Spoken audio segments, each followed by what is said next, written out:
Terry Weldon. I'm a cradle Catholic, a father and a grandfather, deeply committed to the value of family. I'm heavily involved in my local Catholic parish, in a small town in a conservative part of the United Kingdom. I'm also openly gay and happily partnered. Some would think that's impossible, that gay Catholic is a contradiction in terms. I found long ago, though, that it is not. In my new video channel, I'll be showing you why. I'll show you, in fact, what I've learned over many years about how to be happy, Catholic, and gay.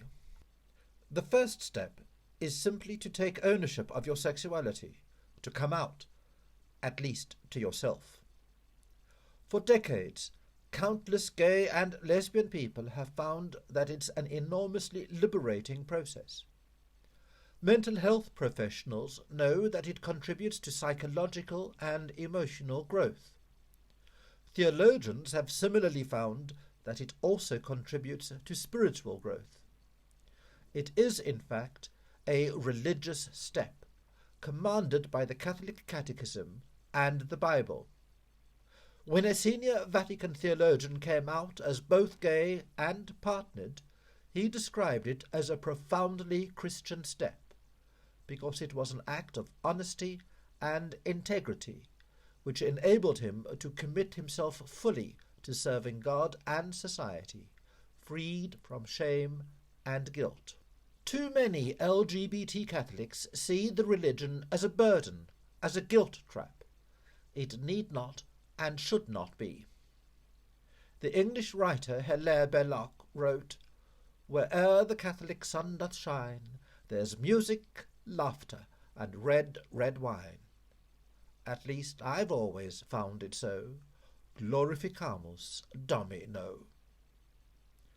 It's true that Vatican documents include some badly disordered language and frankly wacky rules on sex, but these are really not central to Catholicism.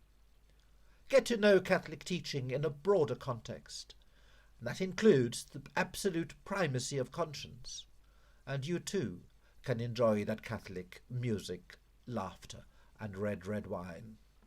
It's abundantly clear in church teaching that our first duty is to be true to our own conscience, even if this is in conflict with the rest of church teaching. Following your conscience, though, is not just a matter of doing what you like. Conscience needs to be properly formed, and that does not mean simply memorizing the catechism. The catechism is part of it, but in addition to the disordered bits about sexual acts, learn the good bits, and that includes an instruction to accept our sexual identity and why the sexual rules are no big deal. In addition, learn something about church history and how there have always been queer people and straight allies in the church, including saints and martyrs, bishops, cardinals, and popes. Then learn about the science of sexuality, both natural and social science. You will find that a same-sex affectional orientation is entirely natural, non-pathological, and is found in every human society throughout history, just like left-handedness, and is also found in every branch of the animal kingdom. If you still feel wary of the church as an institution, apply direct to God by developing a rich spiritual life. The theologian Karl Rahner has written that it is possible for each of us to have a direct experience of God.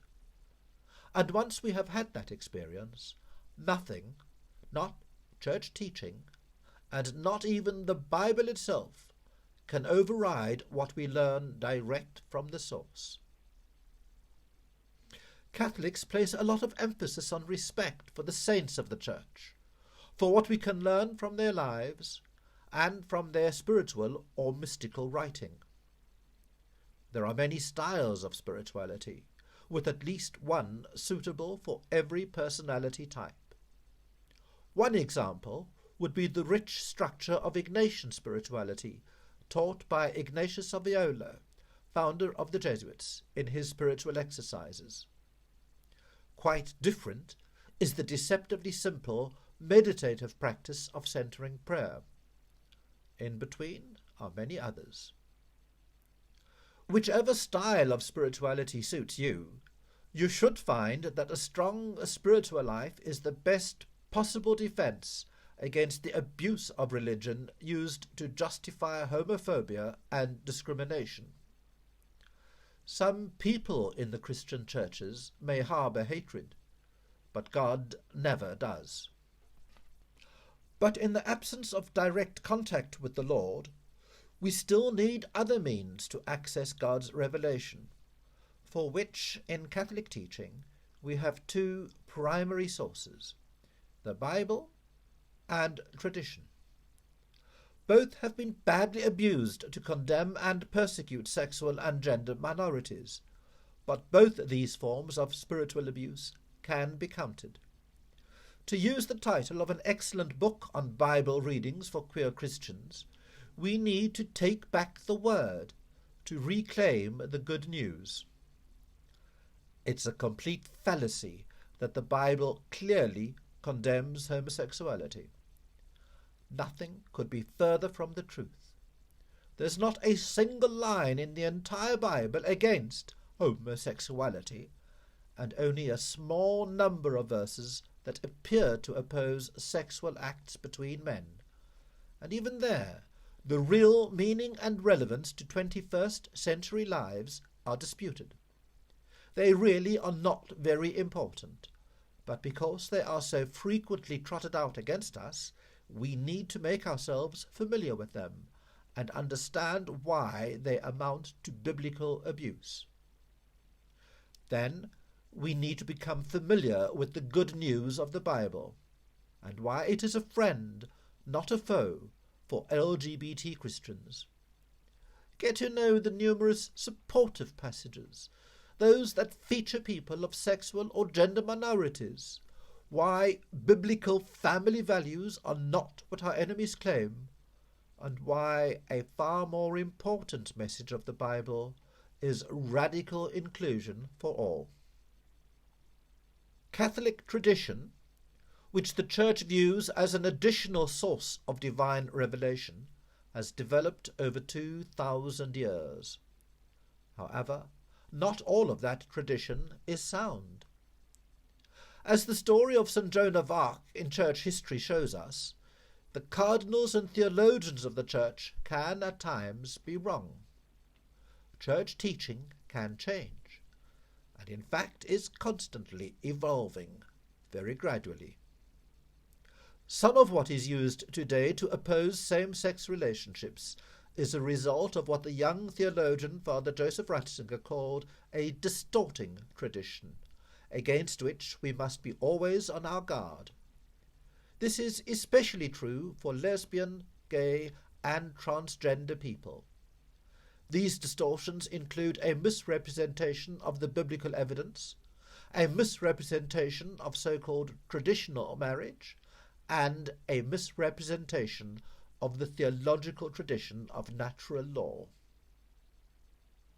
On the other hand, there are supportive elements in the Church's long tradition that have been lost over those 2,000 years. There's a forgotten history of queer martyrs and saints, bishops and popes. There's a forgotten history of respect for intimate male friendships and queer spirituality. We need to take back the tradition. Probably the most important thing to do is just to practice the faith in a supportive and welcoming church community. This can be difficult, where the perception is that the Catholic Church is hostile to sexual or gender nonconformity, but there are many approaches to overcoming the difficulty. For some people, it's enough simply to attend a local parish and to participate in the Eucharistic celebration without disclosing one's sexuality. This is not ideal, but it's a start. Many LGBT Catholics find that on the ground, parishes and parish priests are far more welcoming than is popularly supposed.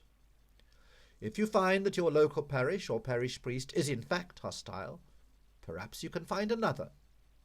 If not, in some cities there are explicitly welcoming parishes, or mass celebrations particularly designed for LGBT Catholics, their friends and their families. If none of these possibilities exist in your local area, there's always the internet and web-based faith resources and faith communities.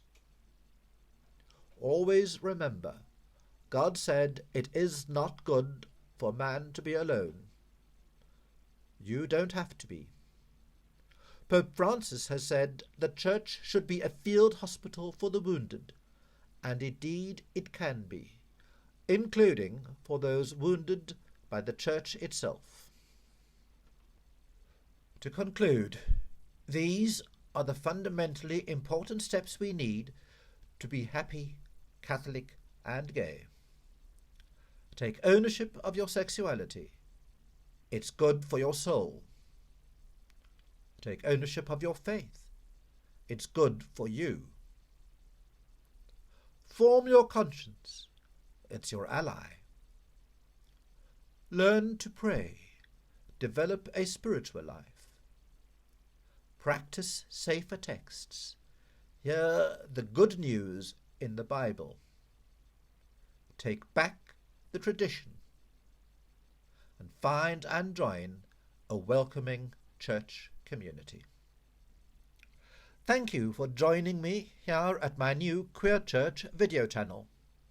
For references and to read the full text, go to my website, the Queer Church Repository, where you will also find more about me and be able to leave feedback and join the discussion. My next video project will be a complete series on Take Back the Tradition. I hope you will join me again for that. You can help me with this important work by supporting me through the donate pages on my websites, Queering the Church, the Queer Church Repository, and Queer Church News. Thank you.